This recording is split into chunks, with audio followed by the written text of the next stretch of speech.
Hello, and welcome to another edition of Heavy Hands. I'm your host, Connor. With me, as always, is Phil. Phil?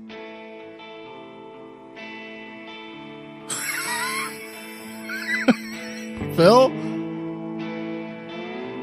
Where did you go?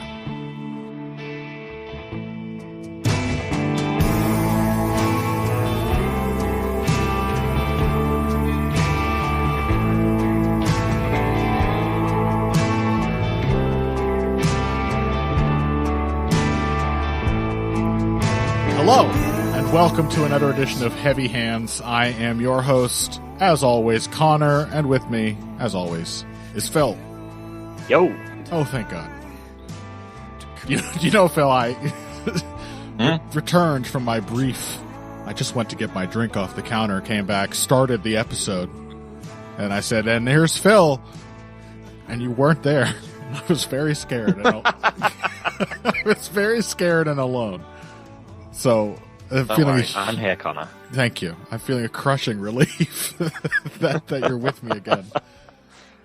Welcome, folks, to another Heavy Hands. We are in an increasingly rare position and only more precious because of that rarity. What am I talking about? We are between two good fight cards. I almost don't know what to do with myself. I mean, it was even more alarming to be in such a bounteous place in terms of fight schedule, to then find that my dear friend Phil was not here with me. It's unfamiliar. At sea, adrift. Yeah, absolutely adrift. And we had UFC 322. Islam Makhachev, Della, Maddalena, Valentina Shevchenko, Zhang Wei. Lots of other big fights, most of which were far more exciting than either of those. Let's be honest. Carlos Braches knocked out Leon Edwards. Beneil Dariush died the same way he's died 30 times in the past, etc., etc. We saw the short notice debut of the guy I just found out from Phil is actually a bantamweight, Ethan Ewing, against Malcolm Wellmaker. That was an incredibly impressive UFC debut for that man. Lots of good stuff. And then next week, we have a fight night card, which, yes, look, is it happening in Qatar? Yes, it is. And is that why they tried? Probably. But it's not an Apex card. I'll tell you that much. Arman Tsarukyan versus Dan Hooker. Bilal Muhammad versus Ian Machado Gary. We've got Jack Hermanson versus Miktabik Oralbi. Alex Perez, Asu Almabayev. Kyoji Horiguchi is back. For some reason, they stuck him on the prelims of this fight night card against Tajiru Lambakov. But I mean, that is genuinely inexplicable, but it's mind-blowing. I guess at least we get Kyoji. Yeah, it's mind-blowing, but hey, I'll take Kyoji if I can get him. So yeah, we have an absolute wealth of things to talk about, which means there will be a bonus episode. I didn't even mention Bo Nickel's name. If you listened to last week's episode on the Patreon, a lot of it was spent just sort of praying for Bo Nickel's downfall.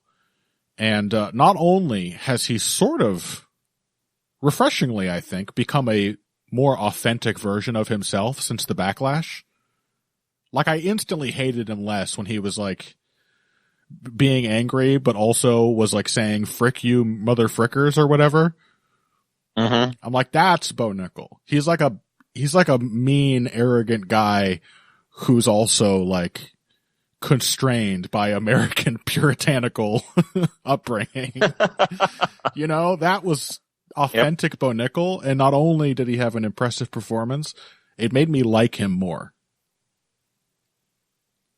Cool. It was the phoniness. That's the really off-putting bad vibes thing, right? That he initially presented. It's like this guy just knocked somebody's head off and he's up here talking about what's really cool actually is being a good father. I'm like, shut up. You just did something horrible and violent. So Connor, anyway. no getting sidelined. We have important things. Yeah. And the point is, there's gonna be we a have bonus. other people that are more important to MMA that you also hate even more than Bo Nickel on this card to talk about. It's true. Significantly more. Yeah. So we're going to only be able to hit the big fights, I think, on this week's episode. And with that urging from Phil and no further ado, let's start with the main event from last weekend. Islam Makhachev, Jack Della Maddalena. In fact, let's speed through it so that we can get to that person that I hate with a bottomless loathing. Yeah. Go on. I'm glad we said, you know what super fights don't tend to produce very often? Good fights. Yep.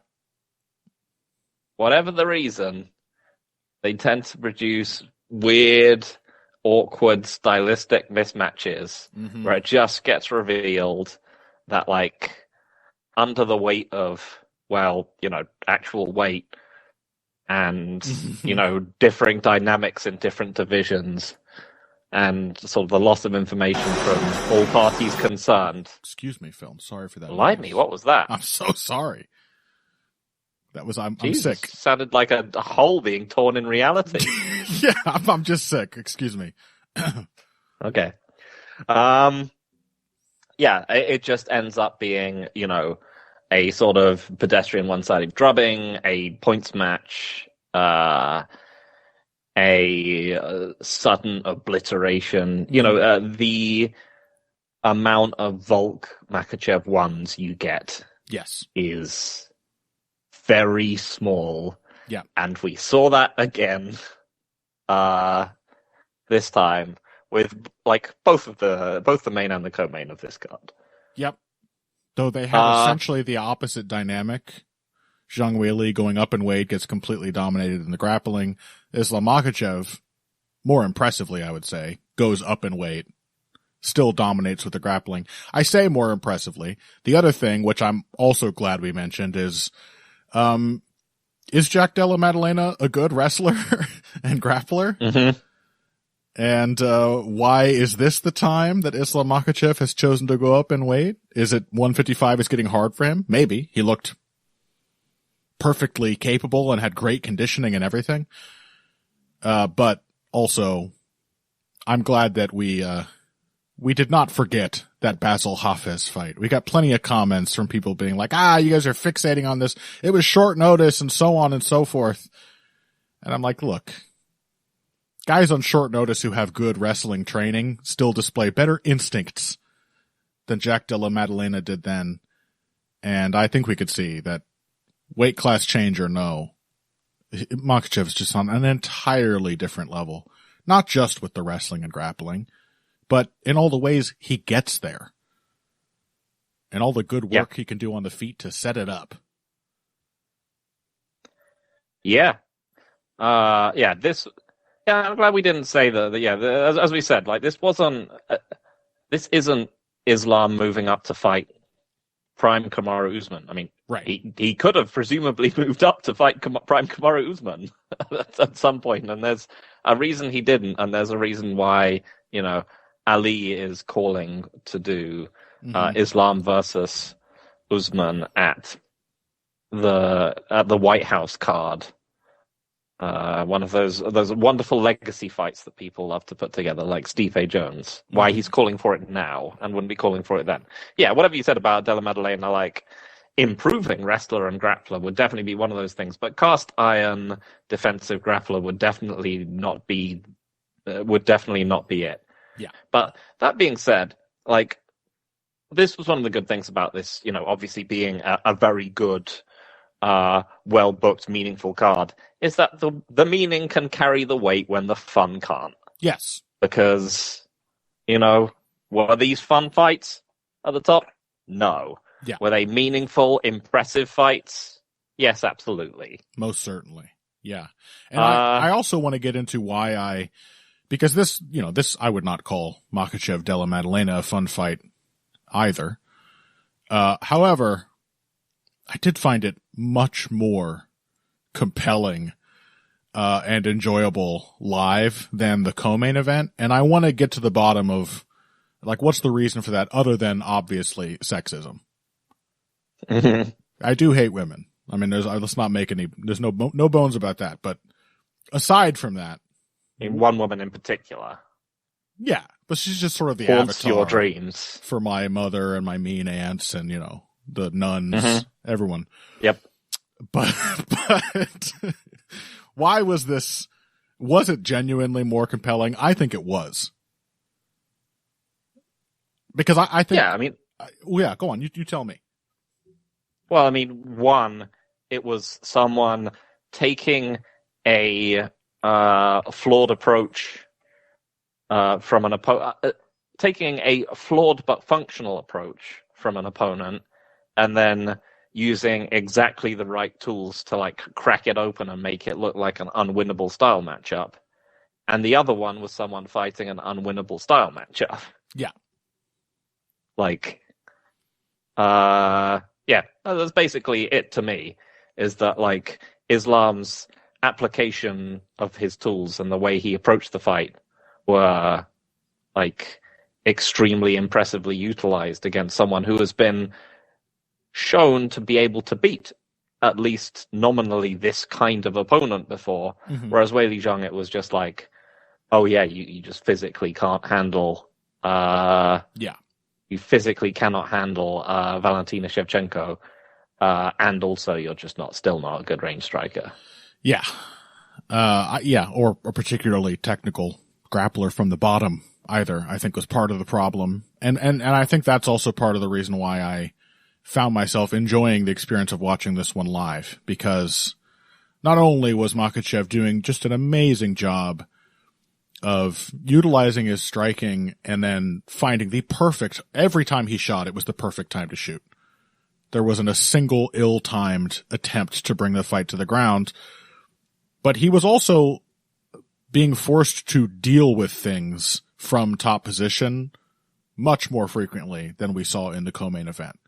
There was a lot more of Makhachev having to cover Della Maddalena's escape attempts and attempts to get off attacks or create scrambles. And it also had the feeling that Shevchenko fights almost never do, of becoming increasingly dominant as it went on. Yeah. Not just sort of establishing dominance and then riding out the win, but rounds 4 and 5, Della Maddalena started to get really beaten up, and a lot of submission attacks were thrown his way. Makhachev was trying to build from positional domination to a finish actively. He didn't get it, but he was going for it.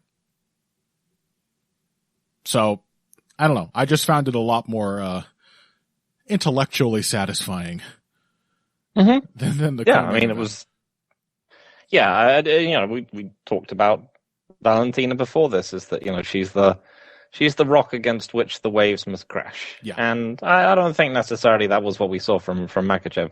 I mentioned I was a little concerned with him from him after the Poirier fight. Yeah.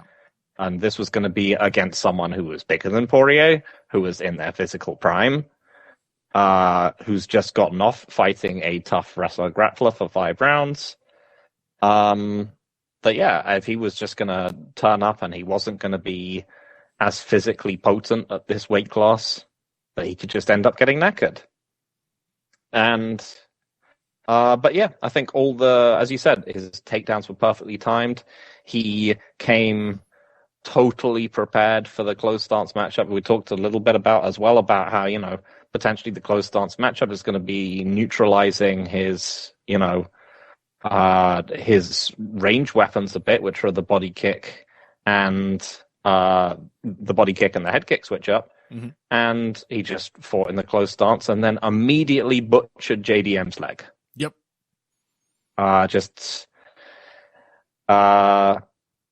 Just perfectly attuned to be able to, he was just kicking his leg to make sure that JDM couldn't establish his jab at range. He was, as I think Ryan Wagner pointed out on Twitter, doing a great job of drawing JDM's hands up so that he could then shoot takedowns. Yeah. And JDM sort of having that more a classically high guard approach, made it much easier for him to get to the hips without anything in the way. And yeah, it was a lot of the approach on the ground was that JDM is actually an extremely scrambly grappler who was constantly trying to move out of positions, and Islam simply kept putting him back into them. Yep. Whilst slowly and steadily beating him up. Yep. More striking as the fight went on. Darce attempts. I think there was an arm triangle attempt in there. And Della Maddalena did show some defensive prowess, which is also the reason the finish didn't materialize. Mm-hmm. But he wasn't passive from bottom. He was really trying, and that just only served to highlight how incredible. Yeah, you mentioned the Muhammad fight, and we talked about this last week, but it was kind of difficult to draw much from that relevant to this fight, simply because Belal did very little wrestling. Yeah.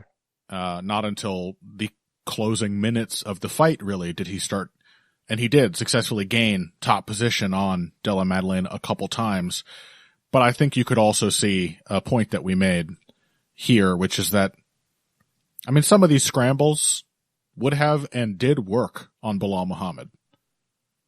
He just doesn't have that speed, or perhaps the technical ability. But I really think it's a physical thing. Like, he's just not fast enough to stay ahead of people who are good scramblers, as Della Maddalena is.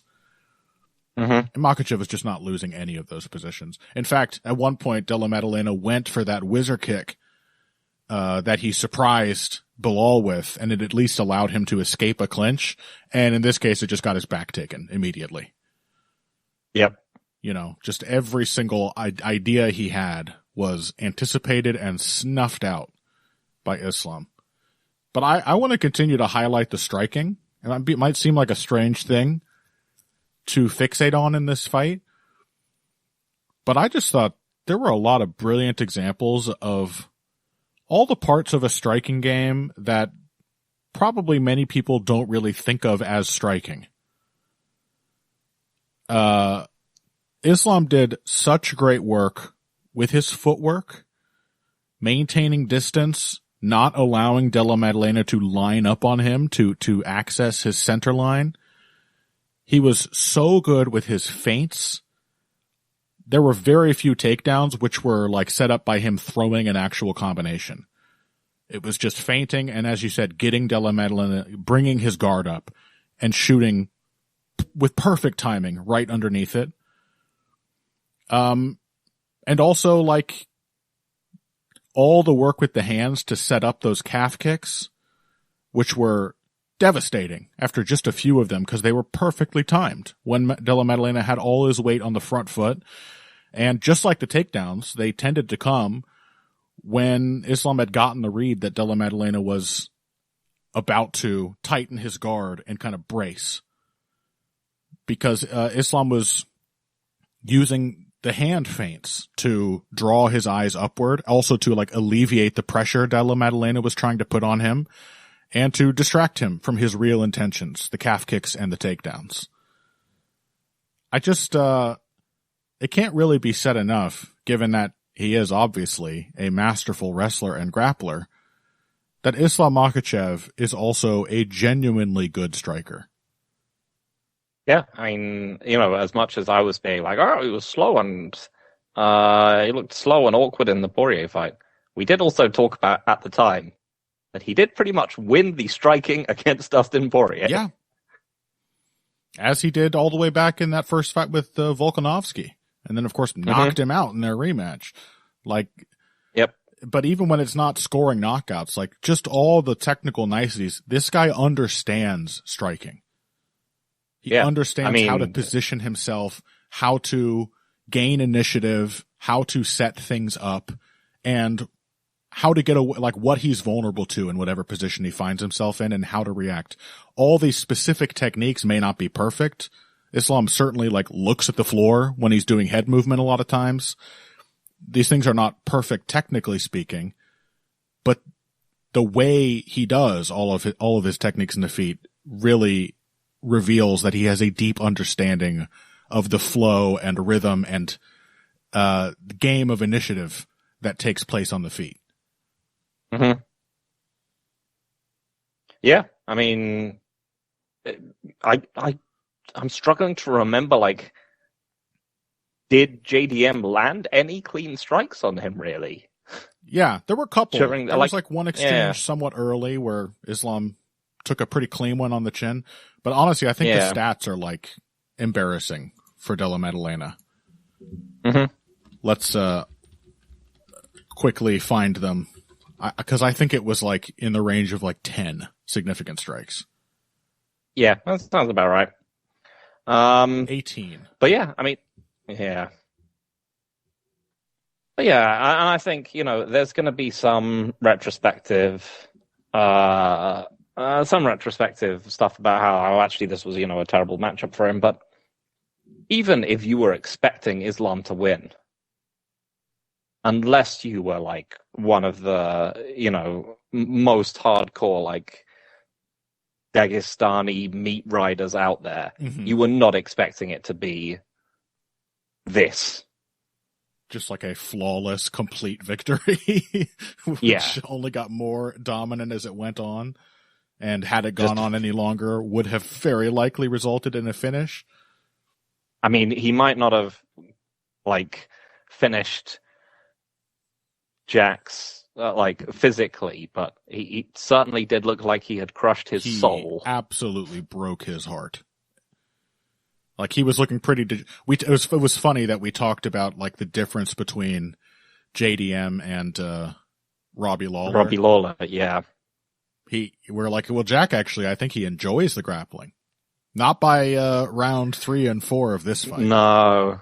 I think Makhachev may have taken his love for grappling away from him. Yeah. Like, he may have turned that grappling, that love for grappling to hate. Yeah. He 100% broke his spirit. So yeah, just like incredibly masterful stuff.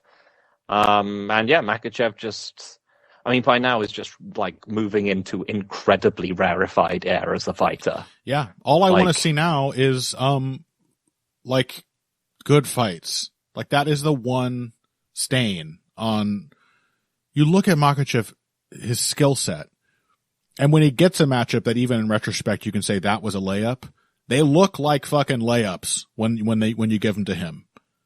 Mm-hmm. That is impressive in and of itself. But the stain on his legacy is that he has not really had anything like a normal championship career ever. Weird short notice replacements, champions from other weight classes. And in the case of this one, going up in weight makes it more impressive, but a guy that even in advance we were thinking, like, I can't really trust this guy to stop Islam Makhachev's wrestling, can I? Turns out that suspicion was correct. You know, give me Islam versus Shavkat. Give me one normal defense against a top contender in this division. Mm-hmm. Go back down to lightweight or do a catchweight and fight fucking Tsarukyan. Give me one of those. I mean, that wouldn't be normal, would it? It would be a catchweight. But yeah, I mean, he has had lots of weird fights, but on the other hand, he's also like, at this point, he's beaten and then finished Volkanovski, who was on a massive streak at featherweight. Yep. He's obviously destroyed Oliveira, who was on a massive streak at lightweight and was the champion there, and he's now completely crushed the champion at welterweight. So, you know, regardless of being like a triple champ status, which I don't think anyone's going to be able to do in any of the real divisions, you know, maybe Alex Pereira could do it, but whatever, I don't care. Mm-hmm. Like, he's now beaten essentially, you know, legit champs at the three of the best weight classes. Yes.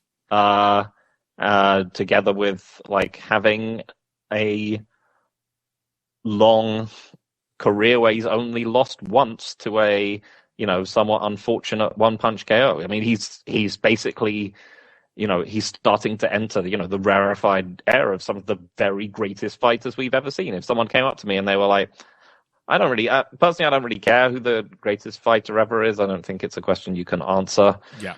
It's just got too many different caveats of, do you prefer length of, how long they've done it and how dominantly the level of competition, all this other kind of stuff. If someone came up to me and they were like, I think Islam Makhachev is the greatest fighter in MMA, at this point, I'd just be like, sure, it's Fair fine. enough. It's totally acceptable take to have. Certainly not, Enjoy it. Not worth my time to argue with you about it. I get it. Mm-hmm. Yep. Yeah, I think he did officially match Anderson Silva's record win streak with this victory, in fact. Mm-hmm. Just another little indication of the rarefied air he finds himself in. Yeah, genuinely remarkable. And, also, not just nice to see him, he looked so happy after this. So I think, it's got to be at least partially him, he's, with this, he truly is out from under Khabib's shadow. Yes. He's done something. I think the Poirier fight was incredibly stressful for him because, it was a fight that Khabib dominated and it's a super tough guy and so on, all this other kind of stuff. And It was really difficult. And Poirier came really well prepared and all that kind of stuff. And this one, I think he was finally out and he's finally, finally out from under the shadow of Khabib. I mean, he'll never be out from under the shadow, fully out from under the shadow, because Khabib's, are going to be forever going to be a mythical figure. But right, this is this, I liked the thing where they had Islam and DC were backstage with Khabib, and they were like having donuts, and DC was like, "These donuts are pretty good, Islam. Don't they taste better when you're a double champ?" Like, and he's like, yes, they do. And they're like, what about you, Khabib? Having sort of a normal. Do you want some of the donuts? And I was like, it was very cute. Yeah, good for him, man. I mean, he obviously should be immensely proud and should have been already, but no denying, for all the caveats and asterisks, just an incredibly convincing and dominant performance from Makhachev. Mm-hmm. I think that's time for our first break. When we come back, we're getting another, we can't deny it, convincing and dominant performance, which also sucked. Valentina Shevchenko versus Zhang Weili after this. Hey everybody, thanks for listening to this week's Heavy Hands. If you like what you hear, please consider pledging to support the podcast on Patreon. Patreon is basically continuous crowdfunding. You sign up to contribute a certain amount per month to help us with production costs and the like, and in return you get rewards ranging from a mention on the Heavy Hands website to a question or topic of your choice being discussed on the show. We have a lot more in the works to reward you for your help, and we appreciate every contribution. No amount is too small. Just head over to patreon.com and find how you can help out, the only show dedicated to the finer points of face punching. Now let's get back to it. All right, welcome back to Heavy Hands. As mentioned before that break, the co-main event was the flyweight GOAT, Valentina Shevchenko, taking on the arguable strawweight GOAT in Zhang Weili. And I think I sort of did say, like, mostly the reason for picking Zhang Weili for me was spite and wish casting. I still don't think that completely exonerates me, or really anyone who came in thinking, I think everybody pretty much thought this would be more competitive than it was. Oh, yeah. It became very quickly apparent that Zhang Weili was just going to lose every single round. Yep. And that is exactly what happened. And as we mentioned before, because it was Valentina Shevchenko and not Islam Makhachev performing that dominance, it was a kind of dominance which had very little sense of progression. I think you'd make Islam Makhachev versus Della Maddalena an 8-round fight, you're almost certainly getting a finish. It was only getting worse. Don't do that to JDM, man. Of course. I mean, it would be impossibly cruel. But you give Valentina Shevchenko and Zhang Weili 15 rounds, I think the same fight might have just kept happening. Yep. So that's why it sucked. It's no surprise from Valentina. I do like to think of the idea that, like, 6 years from now or whatever, like, let's say, like, Fatima Klein will have been, like, she will have really put her game together. And she's just going to have been developing, and she'll, you know, gone up the ranks. She takes the belt. She makes a few really impressive title defenses, and she's a really cool fighter. She's put it all together, and she's a really like strong champion that everyone loves. And then she's gonna move up to challenge a then 43-year-old Valentina Shevchenko for the belt, and Conor Rebush is going to be there, and he's going to be like, I don't know, man. I think she's so cool. I think she's going to win this. And once again, Valentina Shevchenko will simply pick up the puny, cool strawweight who has chosen to challenge her like an idiot and throw them on their head. Not very hard, though. Not hard enough to do damage. Yeah. Just enough to win. So... And then she'll do her dance. The fucking dance! God damn it. It's the worst part. It is genuinely my least. I now laugh when I see it every time because I'm imagining how angry you are. Oh my God. It's made it much more entertaining for me. It's the most horrible way to have a disappointment rubbed in. It's just to have this plastic fucking grin on Valentina's face while she twirls around. Sort of. God damn it. That fucking dance, man, kills me. I mean, look, you see a performance like this, obviously, I think it's quite understandable, even if you're not a psychopath with a vendetta like me, to be like, well, that sucked. I think it's also very normal to be impressed by Valentina Shevchenko. Like, how could you not be? Mm-hmm. This is the problem with her. Like, she's just fucking great. There's no denying it. She's just great in the least inspiring way possible. But like, it's just the same as every fight she's ever won. In such a way that made me honestly really feel like in this case, I feel like I should have had a clearer idea of what to expect. I really do. Like, we did talk about Zhang Weili's lack of feel for range striking. I think that should have just been like an automatic death knell in my prediction, looking at it now. Mm-hmm. Because it was really like, she was not strong enough to grapple with Valentina. Everybody who moves up and fights Valentina finds her to be as strong as somebody who's 3 weight classes up. She is just very strong. And that was a problem. And Zhang Weili, as we, again, probably should have picked up from like that second Rose Namajunas fight, stuck on her back, doesn't really have the same level of grappling skill she does when she is controlling the grappling exchanges and is the one hitting the takedowns. But I think the real problem, like, she could have perhaps adapted out of a kind of fight where she was just getting taken down and pinned flat on her back the entire time if she had any idea what to do in the striking.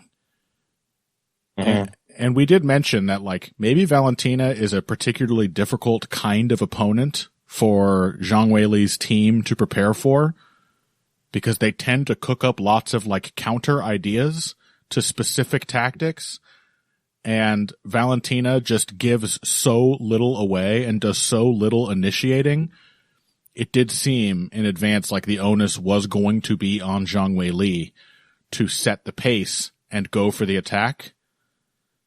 Looking at how poorly that played out and how incapable she was of doing that, again, this one did leave me feeling like I simply missed the obvious. Because, like, Valentina Shevchenko's distance management, Zhang was like, she was stuck the entire time on the feet, trying to engage from way too far out. Yeah. I mean, this is that, yeah, her problem in the, her problem has typically been that, like, her range weapons have been, like, the sander kicks. Mm-hmm. Like, she's been, like, a good kicker and a good defender of kicks. Mm-hmm. Throughout her MMA career. The problem is that A, that's not going to work on Valentina Shevchenko, and B, that has sort of disappeared as she's become wrestler Wei Li, and she's focused on, like, her stance, which kind of left her with no range weapons whatsoever. Yeah. And yeah, just then. I mean, the size difference wasn't that meaningful.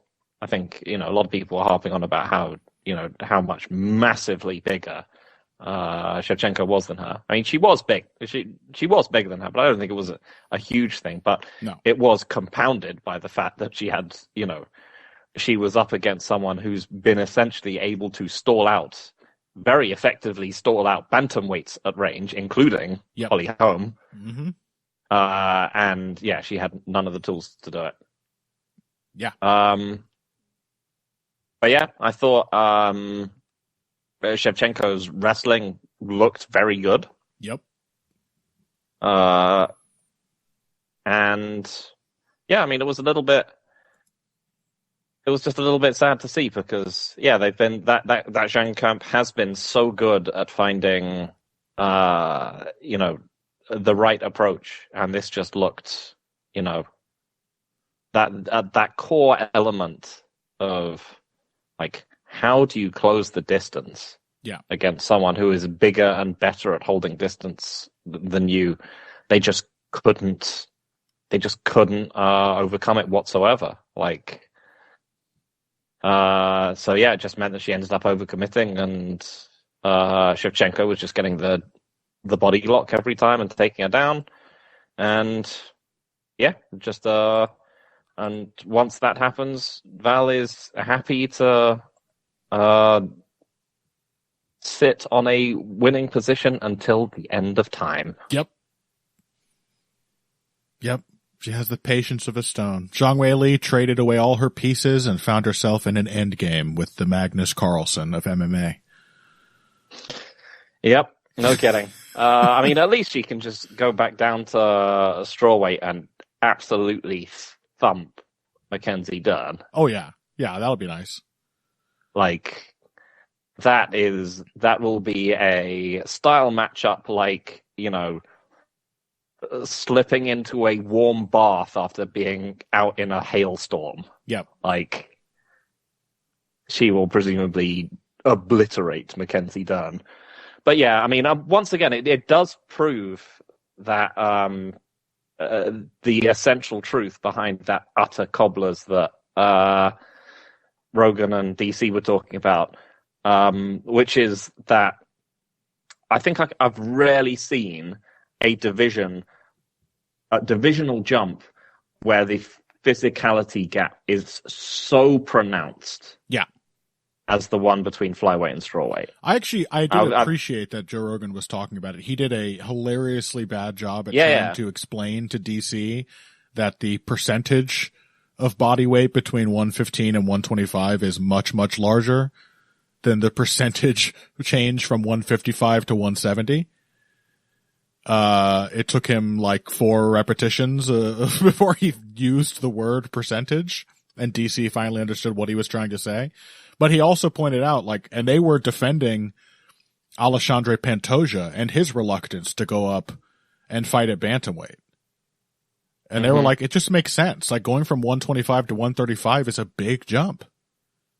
It's like 7-8% or whatever of his body weight, or in that range. Yep. It's too close to 10 to be a non-factor as it kind of is going from even the 15-pound jumps from like 170 to 185 is far more forgiving in terms of percentage.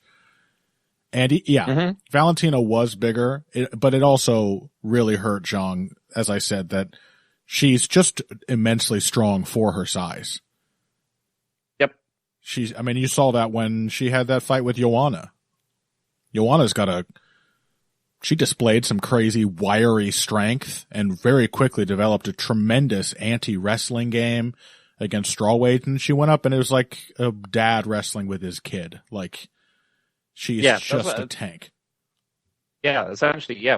I don't think I've ever seen a weight class jump where the physicality difference has just been more apparent than it has been almost every time people have jumped from. I suppose that is true. I think even without Valentina, isn't it? Like Rose's game functions very differently at 125.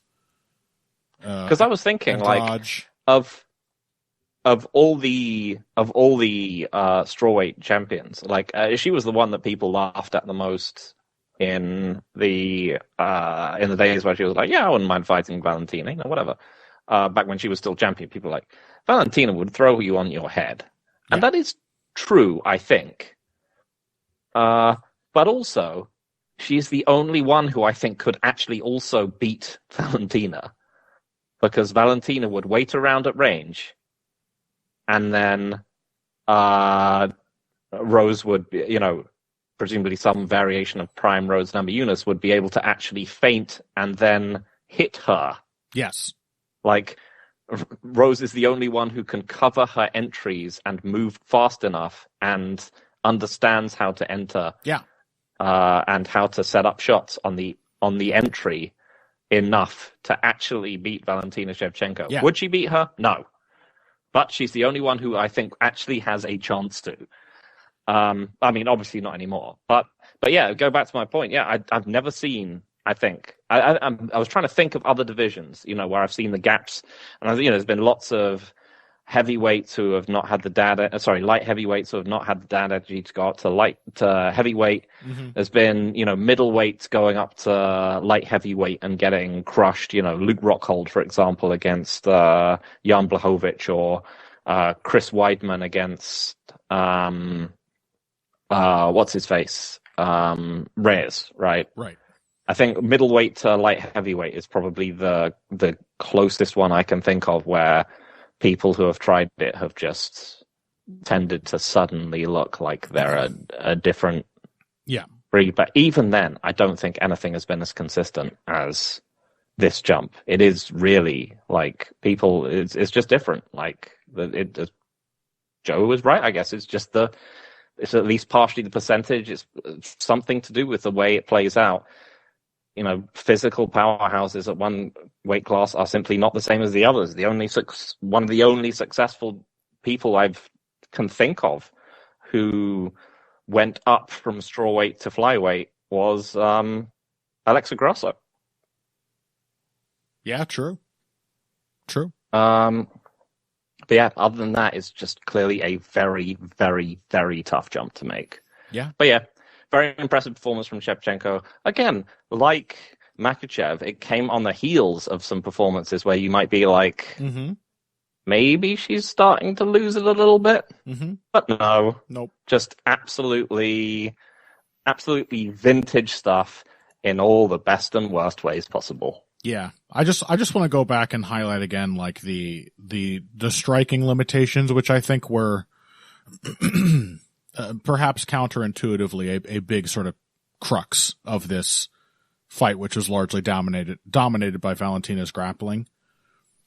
The number of times that Zhang, and this is what makes it look so much just like an unwinnable style matchup, in addition to the physical aspects in hindsight, because this is just kind of a limitation of her game. And the way she thinks and feels when she's striking at range. But the number of times that she would feint to close the distance, only to end up at the distance from which she should be trying to feint to close the distance, and launching her strike from there, it just made this like an absolute showcase of Shevchenko's maddening insistence on maintaining her preferred distance. She likes to keep people really far away. Somebody, I think in reply to your tweet, said when she landed that Machida knee in the round third, it was a chilling realization. Oh my God. Is this just Machida? Is this all he was? Yeah. And, I mean, kinda, yeah. Like, Machida had some cool, unique things that made him particularly interesting, and part of it was the era he came up in. He was so against the norm of all the other fighters, but like, that is the Machida game. That is what made him so good in his prime and gave him such a long post-prime, really, is that he would just insist on you being the one to recklessly close the gap. And he would insist with such consistency that you would get frustrated enough that you would take a big, reckless gamble trying to close the gap. And that shouldn't work that well. But in MMA, and in particular for a fighter like Zhang Weili, who just doesn't really have a great feel for range striking, doesn't have the muscle memory to know, like, when the opponent has reacted to a feint in the right way and now it's time to go and what to follow up with, isn't able to kind of build that catalog of reactions from her opponent, as, for example, Islam Makhachev is. It just made it so that she was either completely whiffing, missing and getting countered. Like the distance was so bad from Zhang that she made Shevchenko look like a really great counterpuncher in a way that not everybody does, because she was coming in from so far away with such overthrown strikes.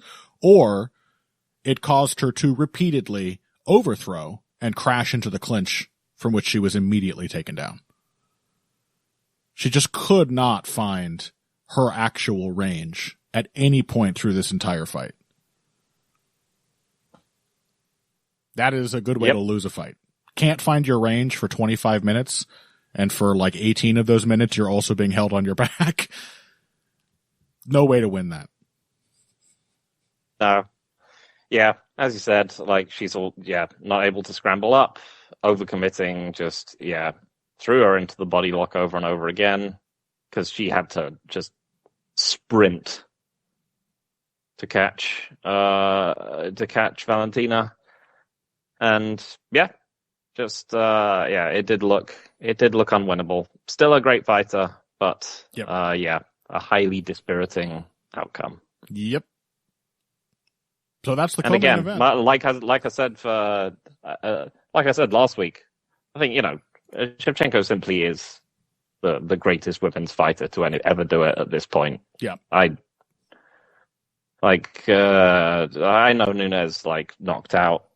She had a very silly fight with Cyborg, which I actually rate probably in some ways more highly than many of her other fights, and a bunch of other stuff. But Shevchenko's sheer, chilling, horrific dominance. Yep.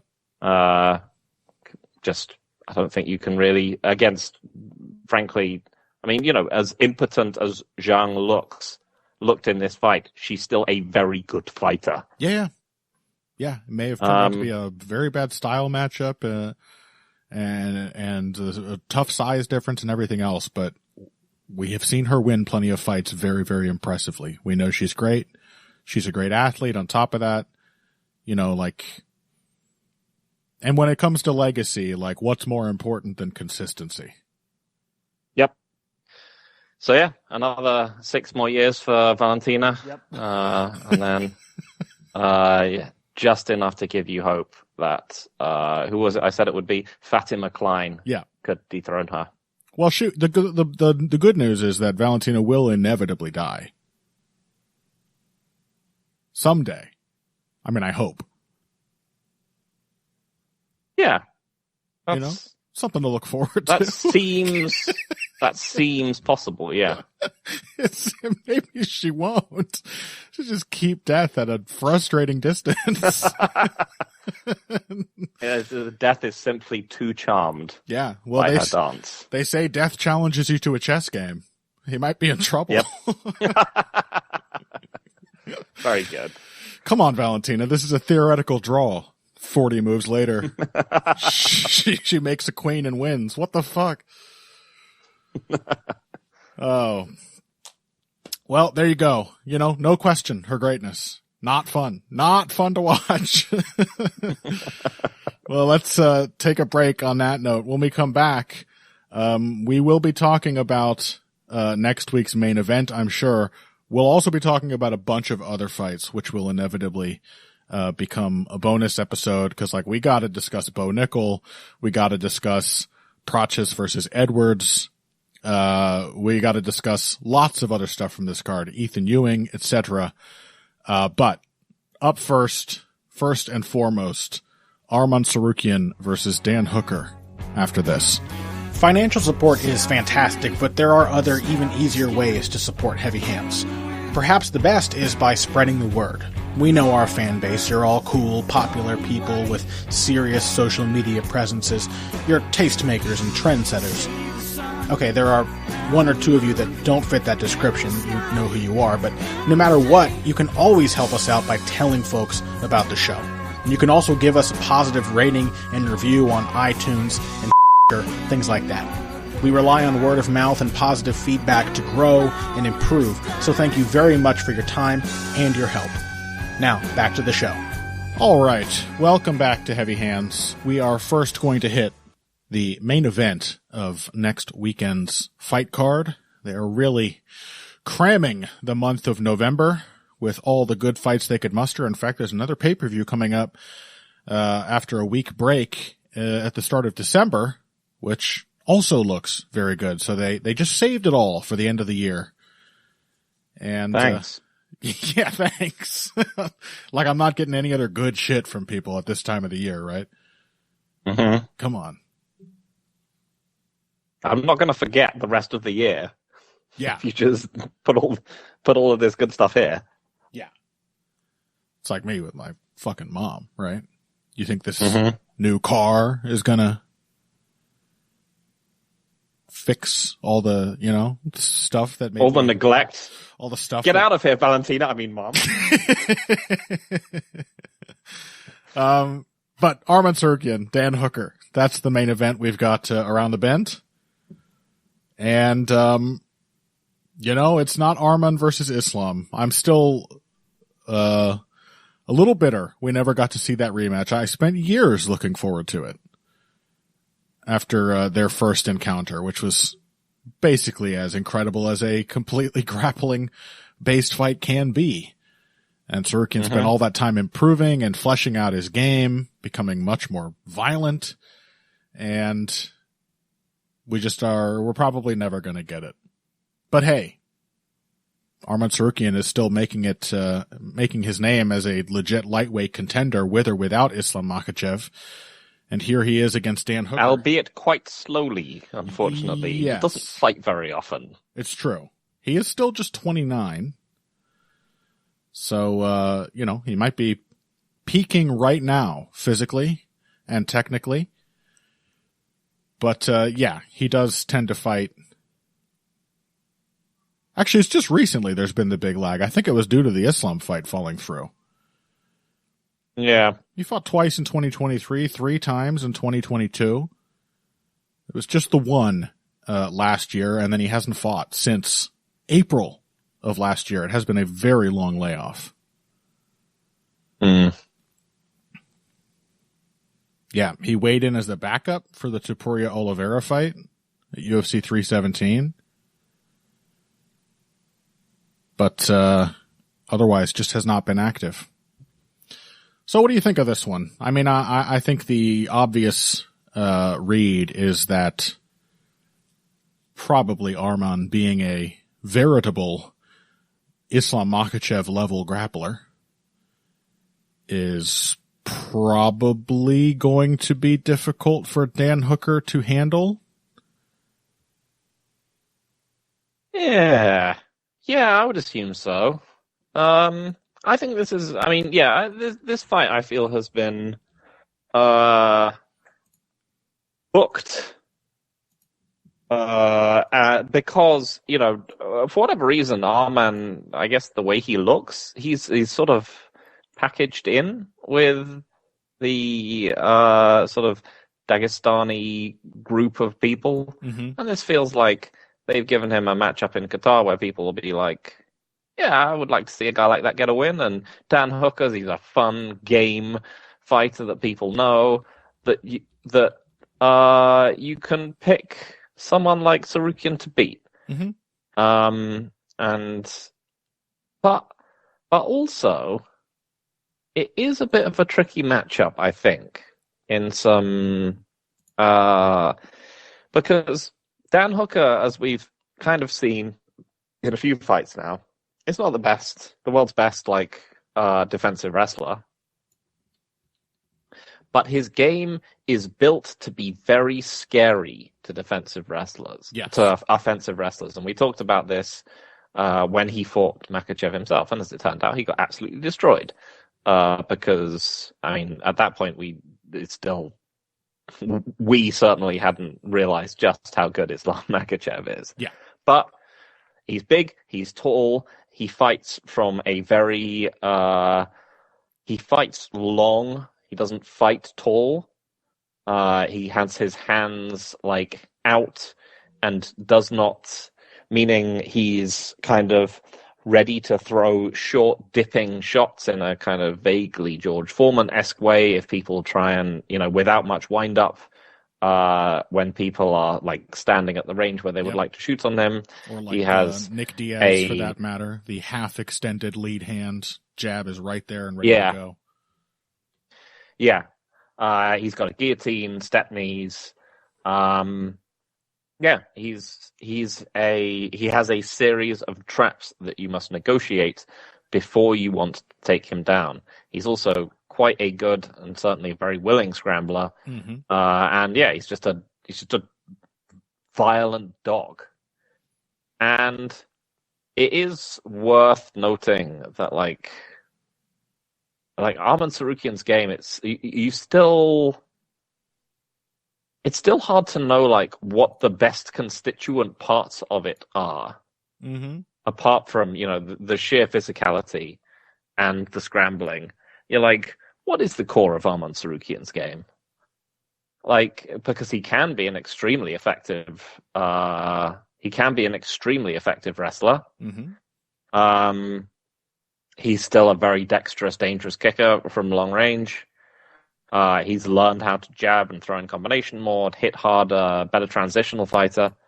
But he's a very weird fighter to get a handle on because it often feels like you're kind of talking about things being built around. You're sort of talking about elements being added on to a game which still feels oddly formless.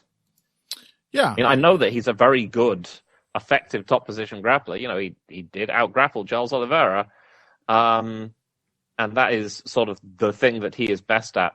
But, I don't consider him to be like a fluffy Hernandez where I can pinpoint the workflow of how his game works, nor is he like Islam, who's just, has such an incredibly versatile, well-honed skill set that he's able to just, slightly retune it for every single opponent. Yeah, I know what you mean. This does not seem like a fight that has no risk to it. I know exactly what you mean. Yeah, it does not feel that, Tsarukyan, not in any kind of abnormal way. In fact, I think compared to a lot of MMA fighters who sort of reach a point and then never really go anywhere else, you can say he has developed pretty impressively over the last few years. Nonetheless, he feels like a fighter on a relatively normal path of development. He's still in the process of developing his game. Mm-hmm. We have seen Tsarukyan build his striking acumen, at least gain lots of confidence and show a willingness and ability to fire off combinations of powerful strikes. We have also seen him doing that in fights where it doesn't necessarily make sense. Maybe he's just trying to test himself or has something to prove, and he loses track of the opponent. I mean, this is somehow in a fight which was otherwise completely dominant, he did almost get knocked out by Joaquim Silva. Not too long ago. And then he went in there with a guy like Mateusz Gamrot, who, let's not forget, Dan Hooker beat pretty convincingly with his sort of anti-wrestling game. And I mean, split decision. Yeah. But still, for a guy that we're talking about as not somebody who seems vulnerable to Tsarukyan's wrestling and grappling, he went in there with Gamrot and was able to hold him off well enough to eke out a win. Tsarukyan also probably should have eked out a win over Gamrot, but it was not. It was kind of like the Islam fight. Like, it didn't really feel like one where he was necessarily doing a lot of dictating. And yeah, I think it's an interesting question to ask. Like, how would you define the style of Arman Tsarukyan? I think it is somewhat hard to define. Yeah, because I know that he's like a very dangerous wrestler that, he's got an extremely explosive double leg. He's got, quite a variety of takedowns that he can go to, and he's got more than enough kind of physicality to spend on just forcing that game if he needs to. I don't know if I trust I don't know if I trust his setups. The setups. That's exactly I don't know if I it. still trust his confidence on the feet. Again, he looked fine against Oliveira. But yeah, I mean, Oliveira is, one of these tests that, if once he passes it, you should be like, oh yeah, I'm fairly confident he can beat a certain level of opponent. But again, it wasn't like it wasn't a convincing win. It wasn't Islam against Oliveira. Yeah, I mean, that's a very high bar to measure someone against. Yeah. But yeah, I know what you I mean, that's the bar that he has to meet, right? Right. Is that he's just about eking this out, basically, based on the fact that he can just put Charles on his back whenever he wants, but then sometimes has to fight out of a submission whilst he's doing it. It's kind of the story that goes back to his fight with Islam, right? It was one where, like, the amazing thing about it is how well he was able to compete with Islam everywhere. But it was Islam dictating the fight. Yeah. And that's kind of what happened to him against Gamrot, too. Even though, again, I think he did ultimately do the better work. It was sort of Gamrot setting the terms for each engagement. Yeah. So it is one of those fights where I have to pick Arman. I mean, Hooker is just about winning these fights nowadays. It's very close. I've seen stuff from him now where he's like, well, this guy probably, trains harder than me and, takes more care of his nutrition and all this kind of stuff. And he's like, but, I'm just going to fight him and I'm going to be ready for him. And you're like, that isn't the kind of mentality you would really want to be having. It is kind of what makes Hooker scary as an opponent, though, also. Yeah, but it's what makes him scary, like, as a comeback artist. Yeah. And also a big part of, a big difference in, like, Gamrot versus Tsarukyan is that obviously Tsarukyan is a much more potent fighter. Right. And that Gamrot almost finished Dan Hooker. Yeah. Mateusz Gamrot almost finished Dan Hooker. Yeah. So I think it's one of those ones where I just got to kind of pick it to be a sort of, I think it might be a bit of a sad execution. But there's all the elements here for, like, just the Gamrot fight to happen again. Yeah. Like, I think Tsarukyan is more willing on the feet. He's just a weirder person. He's just a weirder, more like fighter on the feet with more range tools. So I think he can get more done. He's more likely to do work to Hooker there. He's probably at this stage of his career, probably actually more explosive than Gamrot. So the takedowns will probably come easier. But yeah, if there's like a point in this fight where Hooker starts scrambling out of some takedowns, and then Tsarukyan starts like backing away. Hooker is still the kind of person who will just punish you very badly for doing that kind of thing. Yep. In a way that most MMA fighters simply won't. Like, that was why Gamrot lost that fight, basically, is that when he tried to disengage from Dan Hooker was all over him, beating his ass. Yep. And there were some moments like that even in Tsarukyan's largely dominant fight with Charles Oliveira. Mm-hmm. You know, there's times where he's showing things that I really like to see in his development. There's like a sequence, I think in the second round or something, where he's doing the Volkanovski, i.e. the basic boxing thing that many more MMA fighters should be doing, jabbing and turning, jabbing and pivoting. And he gets into a little rhythm, and then Chucky just like eats a jab in exchange for a fast, hard right hook that Tsarukyan does not see coming.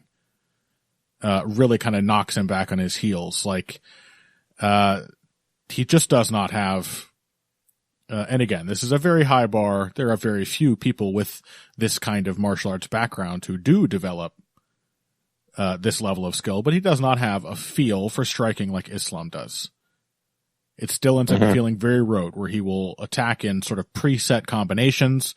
He will sort of just decide to go and struggles to adapt moment to moment sometimes. That being said, like, Dan Hooker may be particularly well suited to just being very scary to wrestlers and grapplers. Let's not forget that like Michael Chandler just knocked him out with one punch. I don't even think I would be that shocked if Tsarukyan could knock him out. If he just comes in aggressively, Hooker is far too prone. As I said, I think that's sort of what I'm expecting to happen. Yeah. Like, he could just be driven back in a straight line, lose his stance, doesn't have any kind of defense ready. And, you know, Arnold Allen got him like that. Michael Chandler got him like that. It's a little too easy to collapse Dan Hooker's entire position sometimes on the feet. So long as you're confident that you can close the range. And I think the modern version of Arman should be relatively confident of that, because he's got the speed and the power in his strikes. He can put some basic combinations together. And of course, he's always got the switch up, which should bolster your willingness to step in on somebody, knowing that at basically any time you could hit a shot and just bowl them off their feet. And then, the other point that makes me think Tsarukyan should win is, as you said, the comparison between him and Gamrot. It was impressive the way that Hooker beat Gamrot. Gamrot has always been a rinse and repeat takedown artist who is honestly quite ineffectual from top position. It's a rare fight where Gamrot gets somebody down and keeps them there and then proceeds to do work. He's much more likely to like let you scramble free and either shoot again or maybe try to catch you with something in the transition. Arman Tsarukyan gets top position. There it is more like fighting Islam Makhachev.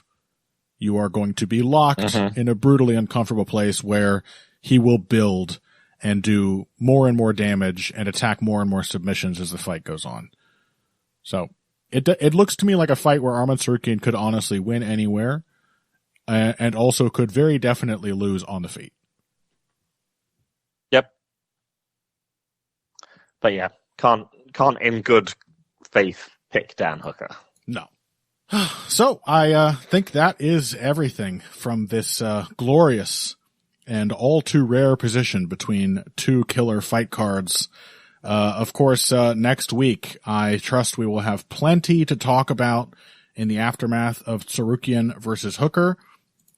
And who knows, we may also avail ourselves of the opportunity to do some 2 weeks in advance previews of some UFC 322 undercard fights, because that is looking like a pretty stacked card with a lot of stuff top to bottom. But that's for next week. Until then, please check out the Heavy Hands Patreon. We shit all over Bo Nickel last week, and now this week you're going to get to hear us sing his praises. So all the hypocrisy you could ever want is available at patreon.com. See, Yeah. We changed our minds on him, but not Valentina, Well, because he's a man. I mean, it's that simple. It's that simple. Would it be really funny if it came out that Valentina was like a secret man the entire time and I suddenly started liking her? Like everyone else. Don't share your fantasies. Everyone else would have the complete opposite reaction, but I'm just like, actually, she's pretty smart, isn't she? Well, yeah, when you come down to it, like, she's so clever. Just so clever when she was solving all those fights. He never did any more than he needed to. I mean, that's just MMA, buddy. That's how you win. I mean, don't hate. Yeah. We realize just how deep-rooted Connor's misogyny actually is. But you will find us talking about these undercard fights, also about Ian Gary Bilal Muhammad, a very interesting fight slated for next week's card at patreon.com/heavyhands. You will also find the first of 2 episodes of Heavy Henka with Miguel Class for this November sumo tournament, which I gotta say was a lot of fun to talk about because we have seen an unusually high amount of really cool, either rare finishing techniques or classic finishes executed very, very well. It has been a very exciting technical display for the first 7 days of this 15-day November tournament. So please My friends have been telling me to watch the sumo. Yeah. Who are not combat sport people in any way. It's been fucking good. It's been a really good tournament so far. Not to mention we've, for the first time in a long time, got 2 Yokozuna, 2 grand champions at the peak of their powers. One of whom is like a god, Ono Sato. He's just like frustratingly perfectly good at sumo. And will probably go down as an all-time legend one way or the other.